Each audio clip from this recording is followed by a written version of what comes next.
Hey, we're back here on Gadgetplex. I'm Andy McCaskey with RVNN TV. Got Philip May here on the line, and we've been talking about Wi-Fi, specifically Wi-Fi in campgrounds, and the fact that you really have two radios that are going on. The radio in the base station, which may have a reasonable amount of power, and generally a small radio and a very tiny antenna in your laptop. And Phil, this is kind of like the source of some of our problems, right? Yeah, it is, Andy. And so the two variables that you've got. I mean, obviously you can go into the office, but that isn't convenient for people. Is number one, try and have a better antenna. Okay, so that the signal isn't having to get through the RV in order to be able to reach you. And then secondly, have a more powerful transmitter, so that it's like buying a bigger two-way radio, so that not only is your signal going to get there, but sounds kind of mean, but you can almost kind of overpower anybody else who's in the campground. So, they're going to hear you one way or another. Yeah, well, it's like more power or more dilithium crystals or something, to make it work better. Yeah, we need more power, Scotty. Yeah, exactly. So, I was going to say, so there's, the main way of doing that is to employ a Wi-Fi booster.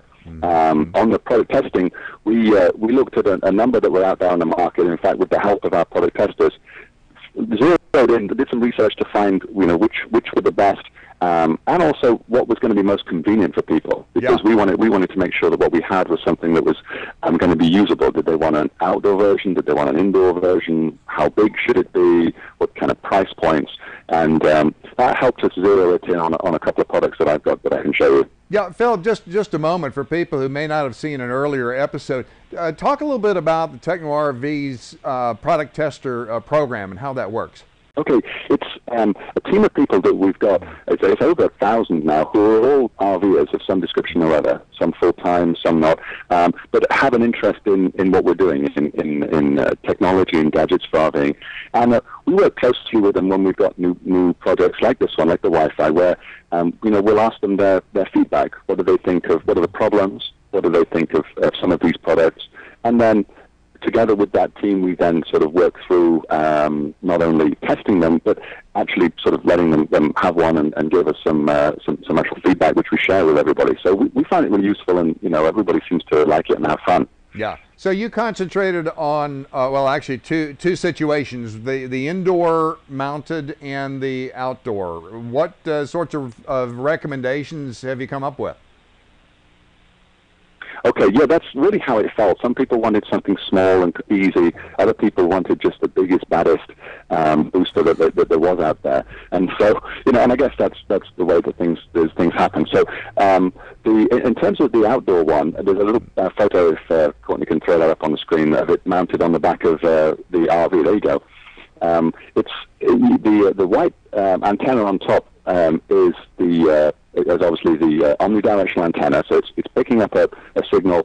Because it's outside of the RV, and because it's higher up, it's going to pull in as much signal as it possibly can, so it's doing a much better job on the receive end than the antenna in your laptop. Then in the little blue stick that you can see there, there's a circuit of a more powerful transmitter, receiver and transmitter, basically a Wi-Fi card, and then the cable, which I've got running down the ladder of my RV there, plugs into the USB port on your laptop. So to use that, you have a little driver that tells the laptop to use this external Captify antenna, as it's called, rather than the internal one. So you have a signal. You have a signal cable and then a 12-volt cable, or is it powered through the USB connector on your laptop? The nice thing is it's all powered through the USB. So there's one cable that's about 20 feet. You can extend that if you need to, but it's nice that you don't have to worry about an external power. And then what I'm showing there is the ladder mount that we sell. We do have one which will mount directly onto the roof of the RV, but a lot of people are a little bit leery of drilling holes through their RV roof, and rightly so, because they can be a cause of leaks. So that one's very popular, and what I did on mine, as you can see, is I just had those little ties. I tied it down the ladder, and then it's not very high tech, but I actually have it in a Ziploc bag just tied to the bottom of the ladder. So when I need to use it, I just run it through the window, and because my office is in the back here, it just plugs into my laptop very conveniently. I wish you could have seen, Mike is our floor manager today, and he's an RV technician. And when you talked about drilling holes in the roof, his eyes, his whole face, it just kind of, no, you really don't want to do that. You just don't want to do that. I mean, the thought of, spending all that money on a nice new rig and then getting a big drill and drilling all the way through the roof doesn't go down very well. Right. So we understand that. What's the other one you have there? So that's the big. Okay, yeah. So that's the other one is it's called Alpha, and there you got a picture of it up against the window.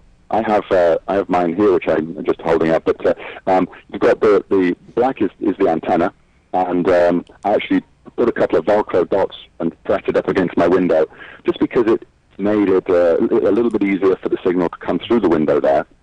But just like the Captify, it has a cable which then runs to your USB port and gives you the connection to the booster. This one is a 1 watt, and the Captify is a 1.5 watt. So that gives you a little bit of a sense for the difference between them. Although it's not a kind of a linear thing. The fact that the Captify is up on the ladder outside gives it a much better range. But I found this little small one to be excellent when I needed that little bit extra. And because it's so convenient and small, you can carry it in your laptop bag and just pull it out whenever you need to. Yeah, I see in the show notes here that you talked about one computer at a time. But Windows 7 laptops have the ability to create a little Wi-Fi cloud of their own. So if you would take this particular booster, bring it in on USB to your laptop, could you still have multiple devices in the inside your RV that needed Wi-Fi, or is this strictly one laptop? So up until now, it's always been one laptop at a time. You can, as you say, share internet connections around the local network. So if you've got more than one Windows 7 computer connected to your own router, then theoretically you can do that. Although I've never been able to get it to work on XP and Vista. So that's something we're probably going to have a little look at and see whether we can get it to work on Windows 7. Well, another source of confusion, in addition to the different operating systems and so forth, another source of Wi-Fi confusion that we might want to speak to is the different model numbers. You've got A, B, G, and now N. What's your recommendation between and amongst all of those?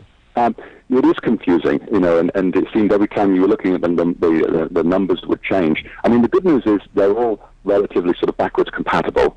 Obviously A was the earliest, and N is now the most recent, which is there are N routers around there at the moment. If you are looking to do anything like video streaming, so by that I mean if you want to use your wireless router inside your laptop for taking video signal from your laptop across to a TV unit, and then you definitely need the N in order to be able to do that. There's some gadgets that will help you do that. If all you're doing is just kind of email and maybe just simple surfing the web and so on, then a G is probably going to be fine for you. In fact, that's what I've got is a G at the moment. Or I have just, as I mentioned to you earlier, is just going to go. I've just bought an N. I think it's a D-Link, but you're paying maybe $120 plus for those new N routers. Right, and of course, in the Mac world, that's the Airport series are N routers. We run a little long in this segment, but we wanted to go ahead and made sure we included things because can you say that if you've got the right flavor of Wi-Fi and you've got one of these boosters that your problems are solved? Is that true? Well, I'd love to be able to say that, Andy, but there is no, there's no magic solution. All I can say is you'd be much better positioned than anybody else probably on the campground to get a signal. So, remember, make sure you've got a plan A and a plan B and possibly even a plan C if you really must connect. Or a plan G or a plan N. Hey, that's this segment of Gadgetplex. We'll be back in just a moment. Today's show is brought to you by Angie's List, where you'll find thousands of unbiased reports and reviews about service companies in your area. Whether you're looking for a roofer, plumber, house cleaner, dentist, or even a doctor, Angie's List members share their experiences with each other so that you can choose the service company that's right for your job. Companies can't pay to be on Angie's List, and the reviews come from people just like you who have had experience with the companies mentioned. To find out more, go to RVNN.TV and click on the Angie's List ad.